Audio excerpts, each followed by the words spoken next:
और कहते हैं ये काल ये चाहता है कि कोई भी यहाँ प्राणी विवाह के बिना ना रहे, यानी वासनाओं को कोई कंट्रोल ना कर ले, कहीं यहाँ पर फिर रिवाज पड़ जावे और संतानों उत्पत्ति ना करें। संतानों उत्पत्ति नहीं करेंगे तो मैं खाऊंगा कैसे, हम तो उसके बकरे और बकरियां हैं काल के।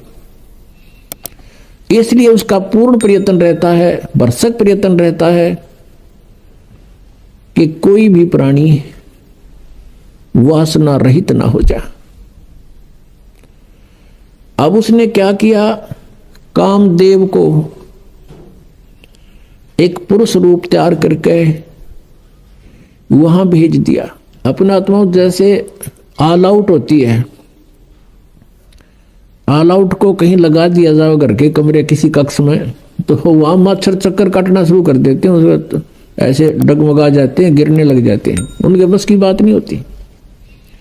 ऐसे एक देव है, उसके अंदर उसने ये गुण विशेष भर रखा काल ने, और वो जाकर के वहां बैठा दिया उसके आसपास।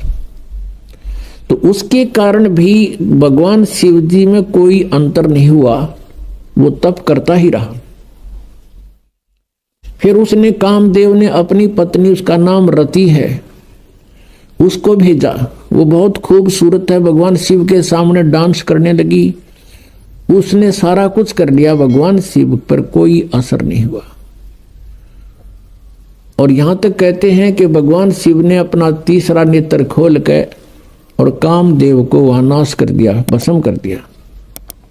तो फिर ये सब काल के जाल हैं जो ब्रह्मा विष्णु महेश के भी समझ में नहीं आई थी ये बातें। भगवान शिव ने सोच लिया कि मैं अब वासना रहित हो गया, अब ना रहेगा बांस ना बजेगी बांसुरी, ऐसा काम कर दिया। वहां से चल पड़े, अपना आराम से विचरने लगे, घूमते रहते हैं, बैठते हैं, फ्री आराम से रहते हैं। अब काल ने सोचा भैया तो बात बिगड़ेगी, दूसरे और देखा ये ऐसे ही फिर बैठ जाएंगे हठ योग करने के लिए, यह तो बात बनी नहीं, कहीं औरों की भी रुचि ना हो जाए, हम भी भगवान शिव जी की तरह से वासना रहित होएं। क्योंकि सभी ऋषि महर्षि जब साधना की तरफ चलते हैं, ये पांचों विकार इनकी गुद्दी में बैठते हैं, पहले से अधिक प्रभावित हो जाते हैं। तो सभी ने ये चेष्टाएं की थी कि किसी ना किसी तरह पहले इन्हीं राक्षसों को नाश करें और फिर भक्ति करें। ये भी काल का जाल था, बिना ज्ञान के डले नहीं डोए। तो अब भगवान शिव जी की कथा को पूरा करते हैं, फिर ऋषियों को लेंगे। अब क्या हुआ, अब काल ने ब्रह्म ने सोचा ये और व्यक्ति नो सोच बैठेंगे ऋषि महर्षि, भगवान शिव ने तो कर दिया काम, ये तो वासना रहित हो गया और हम पीछे रह गए, कहीं वो भी जा समाधि लावे, इस तो पहला कर दूं काम। कुछ दिन के बाद शिव जी के अंदर प्रेरणा भर दी काल ने कि सुना है हमने कि जब सागर मंथन किया था उस समय विष निकला था, उस विष को मैंने पान कर लिया था, पी लिया था, जिस कारण से मैं अचेत हो गया था। और जो बताते हैं उसमें से अमृत निकला था या शराब निकली थी, दारू मदिरा, 2 कलश निकले थे। राक्षसों ने अमृत का कलश उठा लिया था और राक्षस यदि अमृत पी जाते तो अमर हो जाते हैं। इसलिए भगवान विष्णु ने एक मोहिनी रूप बनाकर एक स्त्री का और राक्षसों में जाके डांस किया था। कहते हैं बहुत सुंदर थी वो मोहिनी रूप में, भगवान बड़े सुंदर लग रहे थे और राक्षस मोहित हो गए थे। राक्षसों से वो अमृत का कलश सिर पे रख के डांस करती करती उनको मदहोश कर दिया था। वो कलश दूसरी तरफ पकड़ा दिया था और मदिरा का कलश सिर पे रख के वापस उनको दे दिया था। तो उस समय भगवान विष्णु कहते हैं मोहिनी रूप में बड़े खूबसूरत लग रहे थे। अब भगवान शंकर के मनमाई के भगवान विष्णु के पास चलते हैं, तो ठाली हो गया था ना पार्वती साथ में, तो चलो वहां बातचीत करते हैं और उनसे वो रूप देखूंगा। अब मैं होश हवास में हूं भाई, उस रूप को पूछूंगा कैसा रूप था, एक बार बना के दिखाओ। इस उद्देश्य से भगवान शिव जी आगे विष्णु जी के लोक में और बैठ गए उनकी पौड़ी में आके, उनके गेस्ट रूम में बैठ गए। विष्णु जी पता लगा अंदर से आए, कुशल मंगल हुई। कुछ देर के बाद भगवान शिव ने अपना उद्देश्य जाहिर किया, प्रकट किया कि मैं इस उद्देश्य से आया हूं। मैंने सुना है कि आपने सागर मंथन के समय एक बहुत सुंदर मोहिनी रूप बनाया था। भगवान मैं देख नहीं सका था, आज कृपा मुझे वो रूप बनाकर दिखा दो।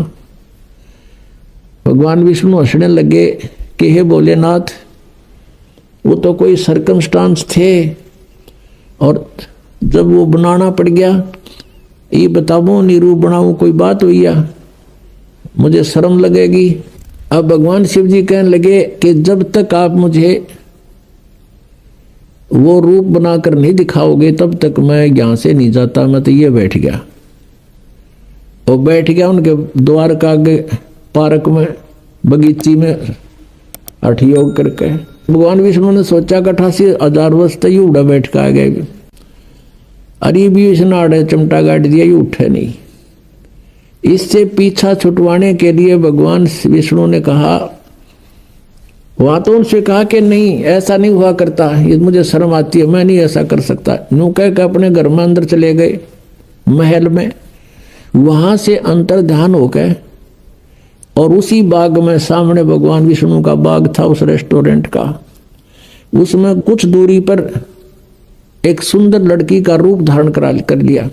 और भगवान शिव जी की दृष्टि जब पड़ी, भगवान शिव जी उठ कर चाल पड़े हैं और वो मोहिनी रूप आगे आगे चलने लगा, वो पीछे पीछे। भगवान ने भी स्पीड पकड़ दी, अच्छी दूर दूर तेजी से चलने लगा और वो कभी वृक्षों से इधर हो जावे, कभी इधर से, और जाके भगवान शिव ने उसका हाथ पकड़ लिया। पहले भगवान शंकर पूछ रहे थे विष्णु जी से कि ईसा मोहिनी रूप के हो गया, सारे बावड़े बना दिए हुए राक्षस उन सेना रहे आग भी, तो उसने कलश भी बदल दिया, ऐसे कभी हो सकता है? नू कह रहे थे। तो जब उसने देखा भगवान शिव जी नो सीधे चल पड़े, लड़की तो ऐसे ऐसे चल रही है छड़ों से कांटों से बच के, और भगवान शिव जी सीधा कांटा में गौ लिया बाईपास, और जाकर उस लड़की का हाथ पकड़ दिया। जो ही उसने हाथ छुआ उसी समय भगवान विष्णु जी अपने रूप में खड़े हो गए और हंसने लगे। अग भोलेनाथ उनको नो मूर्ख बना दिया, जैसे इतने काटे भी ना दिखे, माँ छड़ा में आ गया सीधा। और उधर से वासना कित गई, 83,000 वर्ष डरे ढोकाया तू, कहाँ गई वो साधना तेरी? इसके विषय में परमेश्वर कबीर जी कहते हैं, जैसे अग्न काष्ठ के माही है व्यापक पर दिखे नाही, ऐसे कामदेव पर चंडा व्यापक सकल दीप नो खंडा। कि जैसे अग्नि काष्ठ के अंदर लकड़ी में विद्यमान है पर दिखाई नहीं दे रही, ऐसे ही ये वासना आपके प्रत्येक प्राणी के अंदर विद्यमान है, और जब ही इसको थोड़ी सी भी कहीं से आंच मिल जाएगी, आग ज्यों की त्यों है। परमेश्वर कहते हैं, जिन साधनाओं को तुम कर रहे हो इनके आधार से विकार मरे मत जानियो। जैसे भूबल में आग, जैसे गोस्सा होता उपले, या कोई अग्नि को जो लकड़ी जल जाती है धंधकती रह जाती है, उसको अंगार बोलते हैं। उस अंगार को राख में दबा दिया जाता है और कुछ घंटों के बाद उस राख को ऊपर से ऐसा लगता है जैसे ये बिल्कुल शांत हो चुकी है, उसमें कोई हीट नहीं रहती, गर्मी नहीं होती। और जब उसको निकाला जाता है तो वो आग, वो लकड़ी पहले से भी अधिक तेज मिलती है, धंधकती मिलती है, वो कोयला।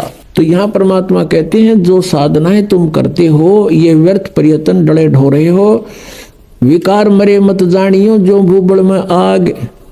ये थोड़े से दिन शांत हो जाते हैं और जब भी अवसर आता है ये नो के नो एज इट इज मिलते हैं। इनका तरीका बताया परमात्मा ने, जो हम साधना बताएं और ज्ञान आधार से ये आपके जो विकार हैं ये शांत हो जाएंगे और धीरे धीरे ये बिल्कुल नॉर्मलाइज हो जाएंगे।